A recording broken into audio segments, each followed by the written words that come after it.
दिल्ली में एक और बड़ी पार्टी ने दिया एमआईएम को समर्थन। दिल्ली में कितने सीटों पर एमआईएम लड़ेगी चुनाव, जानने के लिए बने रहिए हमारे साथ इस वीडियो में।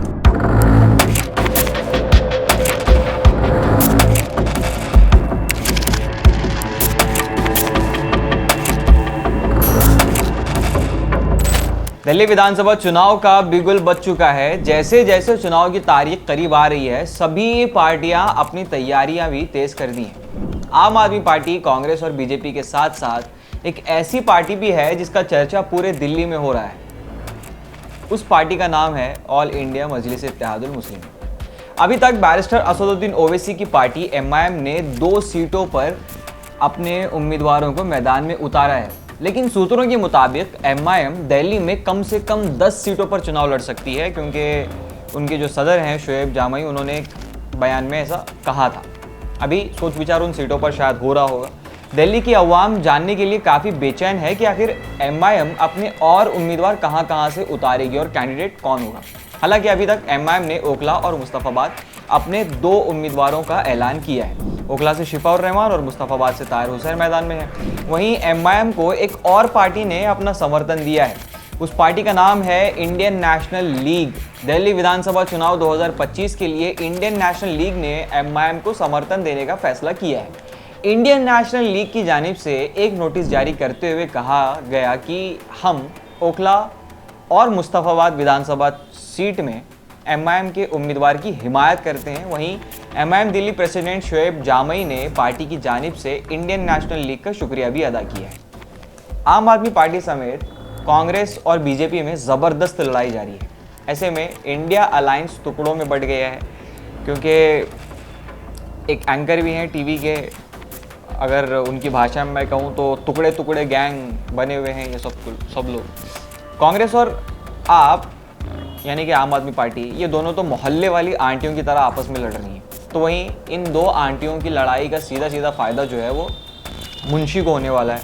और मुंशी से मेरी मुराद है कि बीजेपी, क्योंकि आप खुद समझ सकते हैं कि जहां पर दीगर रियासतों में बड़े बड़े नारे लगाए जा रहे थे कि बीजेपी के खिलाफ मोर्चा चलाया जाएगा, फलाना ढिमका, ये वो पता नहीं क्या क्या, मगर आप खुद लड़ रहे हैं आपस में। कभी कांग्रेस की तरफ से कुछ बयान आता है तो कहीं आम आदमी पार्टी की तरफ से कुछ बयान दिया जाता है। ये तू मैं जारी है। मगर ऐसे में ममता ने और अखिलेश यादव ने दोनों ने अपना समर्थन दे दिया आम आदमी पार्टी को।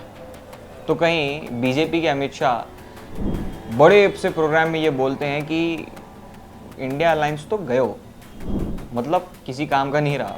और वो चीज़ें मीडिया में नज़र आती हैं कि इंडिया अलायंस जिसकी शुरुआत ही हुई थी बीजेपी की खिलाफ वर्जी में, अब उसमें खुद ज़ाती इख्तलाफात इतने हो गए कि ये लोग आपस में लड़ रहे हैं। और इसका सीधा फ़ायदा जो है वो एमआईएम को होता हुआ दिख रहा है, क्योंकि इस सियासी घमासान में एमआईएम का रास्ता साफ होता दिख रहा है। जहाँ तक अब तक का सियासी मैदान का पूरा जायज़ा लेने के बाद जिस नतीजे पर मैं पहुँचाऊँ उसके अनुसार अभी तक दिल्ली में अगर सबसे ज़्यादा कोई विधानसभा की सीट चर्चे में रही है तो वो ओखला और मुस्तफाबाद है, जहाँ चुनाव को लेकर काफ़ी चर्चे हो रहे हैं। बता दें कि ओखला से आम आदमी पार्टी ने अमानतुल्लाह खान को, बीजेपी ने मनीष चौधरी और एमआईएम ने शिफा उर रहमान को टिकट दिया है। वहीं मुस्तफाबाद से बीजेपी ने मोहन बिष्ट को, आपने आदिल खान को और एमआईएम ने ताहिर हुसैन को अपना उम्मीदवार बनाया है। ओखला और मुस्तफाबाद की आवाम से हम लोग जानना चाहते हैं कि आप बतौर ख़ास कौन से पार्टी के उम्मीदवार को अपना वोट देकर कामयाब करेंगे, या फिर कौन सी पार्टी आपको इस पूरे चुनावी मैदान में बेहतर लग रही है। सियासी घमासान ऐसे ही चलता रहेगा।